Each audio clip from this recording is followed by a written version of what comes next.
Salut, mon nom est Mélissa. Et laissez-moi vous dire tout de suite que je ne peux pas croire que quelque chose comme cela soit arrivé dans ma famille. Un jour, je suis entrée chez moi et j'ai vu notre prêtre parler à mes parents. Ils avaient tous l'air très sérieux pendant leur conversation. Après avoir terminé, mon père est allé à l'étage et ma mère est restée avec le prêtre dans le salon. Je pouvais entendre qu'il parlait de quelque chose. Je ne pouvais pas tout entendre parce qu'il chuchotait. Ça me rendait tellement curieuse. J'ai finalement abandonné mon espionnage et je suis allée dans ma chambre. J'ai commencé à penser à ce que j'avais vu dans le salon et qui m'a le plus gênée. C'est quand maman lui a donné de l'argent en secret et qu'il a souri en guise de réponse. Ouais, c'est vrai, il sourit narquoisement, comme le sourire narquois que vous imaginez. Je n'ai pas pu dormir toute la nuit à cause de ce que j'ai vu et entendu la veille. Le matin, je me suis préparée pour l'école. Et en allant là-bas, j'ai vu le prêtre prendre la direction opposée. Je me demandais s'il se dirigeait vers notre maison. Heureusement, il ne m'a pas vue. Alors, je l'ai immédiatement suivi, juste pour voir s'il allait chez nous. Alors qu'il marchait, je me cachais derrière les voitures, les arbres et les buissons, pour qu'il ne me voie pas l'espionner. Il a finalement atteint la rue dans laquelle je vis et a marché jusqu'au porche de notre maison. Il a frappé à la porte et ma mère a ouvert. Il était encore tôt le matin. Pourquoi viendrait-il chez nous, surtout quand mon père est absent? Je me suis faufilée dans notre arrière-cour et j'ai essayé de regarder par la fenêtre où ils étaient. J'étais un agent secret essayant de voir ce qu'ils faisaient. Il était très difficile de voir quoi que ce soit. Mais j'ai jeté un coup d'œil et je les ai vus s'embrasser. Choquée, je suis tombée et j'ai fait du bruit, ce qui a fait venir ma mère à la fenêtre. Mais heureusement, elle ne m'a pas vue. Je m'étais cachée tout de suite. Ça avait l'air très suspect, mais je voulais en savoir plus avant de juger et peut-être ruiner le mariage de mes parents. Quoi qu'il en soit, je me suis précipitée à l'école parce que j'étais déjà en retard. Je suis allée en classe tout en pensant « Que pouvais-je faire pour comprendre ce qui se passait ?» Ce prêtre est partout et tout le temps. Il est avec ma mère, je sais qu'ils sont ensemble, je le sais. Je sais donc que ce prêtre n'est pas une bonne personne et je dois me débarrasser de lui. Je devais les confronter, mais je ne pouvais pas simplement leur demander ce qu'ils faisaient ensemble et leur dire que je les avais espionnés. Cela aurait ruiné la confiance entre nous. Pendant que j'étais en classe, ils ont annoncé que le prêtre viendrait à notre école pour faire un discours. Ouais, j'étais dans une école religieuse, donc nous avions souvent quelqu'un de notre église qui venait. Quoi qu'il en soit, je pensais que ce serait ma chance. Il fallait que j'arrive à faire venir ma mère à l'école et les faire parler. Et c'est là que j'ai pensé que je n'avais pas besoin de faire venir ma mère. C'est l'école qui le ferait. Il suffisait que sa fille fasse quelque chose de mal à ce prêtre à l'école. Alors pendant que le prêtre faisait son discours, je l'ai traité de tous les noms et j'ai jeté des papiers sur lui et je l'ai même fait tomber devant toute l'école. Le principal était très fou et voulait même m'expulser de l'école et appeler ma mère pour qu'elle vienne me chercher. Mais le prêtre a dit « Non, pas besoin.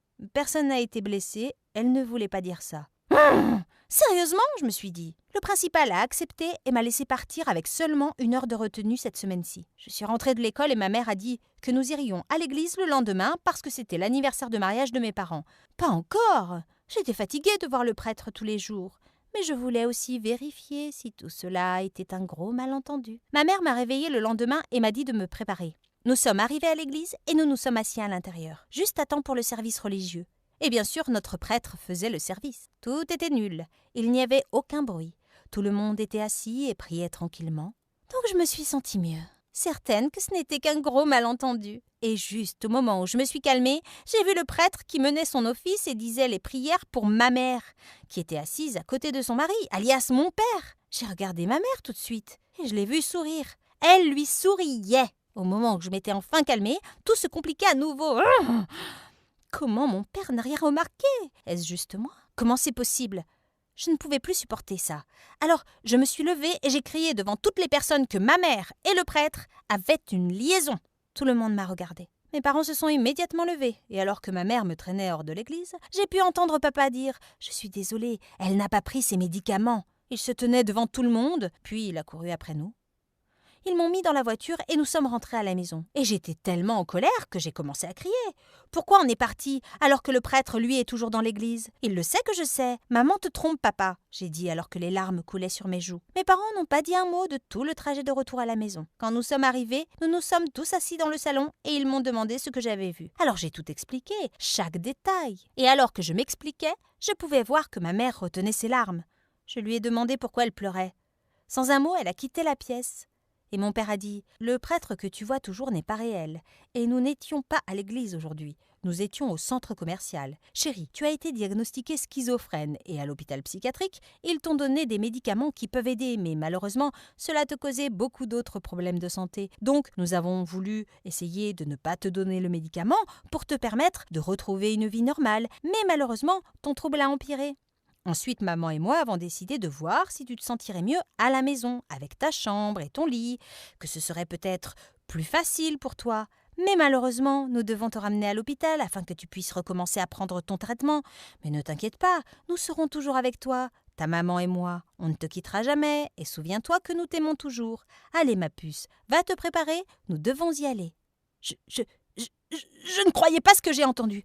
Je me suis simplement levée et je suis allée me préparer. J'ai dit à mon père que je serais bientôt prête. Je savais qu'il me mentait. Je savais qu'il protégeait juste maman. Je n'ai pas cru un seul mot sorti de sa bouche. Je suis allée dans ma chambre et j'ai décidé de m'échapper par la fenêtre pour découvrir la vérité sur ce prêtre. Comme mes parents étaient en bas, j'ai pris un sac avec mes affaires et je me suis enfuie. J'ai couru aussi vite que je pouvais. Je n'ai même pas regardé en arrière. J'ai couru et couru et couru jusqu'à ce que je sois trop fatiguée et ne sache plus où aller. Je me sentais effrayée, trahie, triste, et je ne savais pas quoi faire. Mais j'étais certaine que je ne reviendrais pas à la maison avant d'avoir découvert la vérité sur ce prêtre. Je marchais le long de la route en me rappelant que mon ami d'enfance, Nathan, vivait à proximité. J'ai donc décidé de rester chez lui. Il était la seule personne en qui j'avais confiance. Je suis finalement arrivée chez lui et je n'ai pas pu frapper à la porte car il était déjà tard et ses parents dormaient déjà. Alors j'ai grimpé jusqu'à sa chambre. Je suis montée sur une branche qui était près de sa fenêtre et je suis entrée à l'intérieur. Il dormait et je ne voulais pas le réveiller. Alors je me suis allongée par terre à côté de son lit et je me suis endormie. Le lendemain matin, je me suis réveillée quand Nathan m'a crié « T'es qui ? Qui es-tu ? Que fais-tu chez moi ?» J'ai dit « C'est moi, Nathan. Arrête de faire l'idiot. Tu vas réveiller tes parents. Comment sais-tu mon nom ? Maman, papa ?» Il a commencé à appeler ses parents. Alors j'ai eu peur et j'ai sauté par la fenêtre. J'ai couru. Qu'est-ce qui va pas chez lui ? Pourquoi il agit ainsi ? Nathan peut être bizarre parfois. Peu importe. J'étais focus sur ma mission. Trouver ce prêtre. Je suis allée dans un magasin pour acheter de la nourriture avec l'argent que j'avais en poche.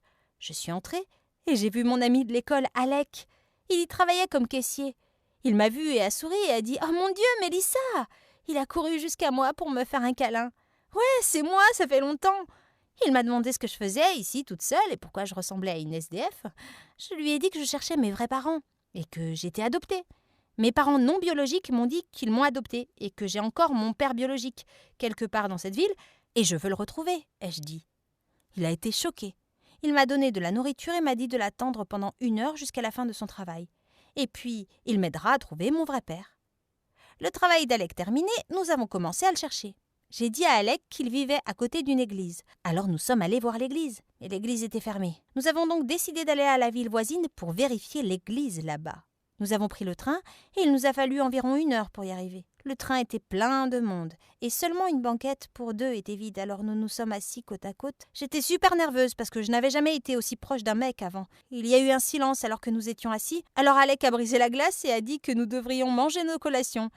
Et j'étais totalement d'accord. Nous avons commencé à manger et nous nous sommes lancés dans une grande conversation et nous avons ri si fort que mon estomac me faisait mal. Ensuite, nous sommes arrivés. Alec a saisi ma main fermement et nous a conduits hors du train. Nous avons regardé la carte et trouvé l'église la plus proche. Alec est allé demander la direction à certaines personnes pendant que je me tenais à l'écart. Ce qu'il ne savait pas, c'est que j'avais apporté un couteau avec moi. J'allais finir cette histoire une fois pour toutes. En arrivant à l'église, j'ai dit à Alec que nous devrions entrer. Et il y avait peu de gens et le service allait bientôt commencer. Et quand j'ai regardé autour de moi, je l'ai vu. J'ai vu ce prêtre. Oh mon Dieu, je l'ai trouvé. J'ai dit à Alec qu'il devrait s'asseoir et garder nos affaires pendant que je m'approchais. Je me suis rapprochée du prêtre et j'ai sorti le couteau. Alec a commencé à crier « Mélissa, Mélissa, prends ce médicament, ne résiste pas !» J'ai regardé le prêtre, mais il était parti. Il n'était plus là. J'ai commencé à suffoquer et je me suis évanouie. Quand j'ai ouvert les yeux, j'ai vu mes mains et mes jambes attachées à un lit d'hôpital. J'ai regardé autour et plein de gens me regardaient. Ils se sont approchés de moi et ont dit « Oh chérie, tu t'es réveillée. C'est nous, chérie, papa et maman. » J'ai paniqué. Ils n'étaient pas mes vrais parents. J'ai commencé à crier « Vous n'êtes pas mes parents. Où est Alec ? Où est-il ? Où est Alec ? Où est mon vrai père ?» Ils ont commencé à pleurer en disant aux hommes en blouse blanche « Donnez-lui le médicament. » Alors qu'ils injectaient quelque chose dans mes veines, je me suis sentie calme et paisible. Quand je me suis réveillée, j'ai ouvert les yeux et j'ai senti que quelqu'un posait la tête sur moi en tenant ma main. J'ai crié et repoussé cette main, c'était une femme. Elle s'est levée et m'a dit « Chérie, c'est moi, ta mère. Regarde, il y a ton père aussi. » Elle a dit « S'il te plaît, il faut nous croire. » J'ai refusé et lui ai dit que ça ne pouvait pas être vrai en lui demandant « Où sont mon vrai père et mon ami Alec, hein ?» « Alec n'existe pas, chérie. Malheureusement, tu n'es pas sortie de l'hôpital depuis presque 5 ans maintenant. Tu n'as pas d'amis et nous sommes tes parents. Écoute-nous, » elle a dit. « Je me souviens maintenant, » j'ai répondu. « Vous êtes mes vrais parents !» J'ai dit ça avec un grand sourire et ouvert grand les bras pour un câlin. Ils ont tous les deux pleuré et sont venus vers moi pour me serrer fort contre eux. « Nous sommes si heureux que tu te souviennes de nous, chérie. Tu nous as tellement manqué, ils ont dit. Moi aussi, ai-je répondu. Génial. Je me suis dit qu'ils me croyaient enfin. Alors je peux aller retrouver mes vrais parents. Et Ashley, ma sœur aussi. Je vais leur montrer qui dit la vérité. Je vais prouver à tous ces gens que j'ai raison. Ils pensaient qu'ils pouvaient m'embobiner. Pathétique. Peut-être qu'ils m'ont rattrapé cette fois, mais ils ne me rattraperont plus jamais.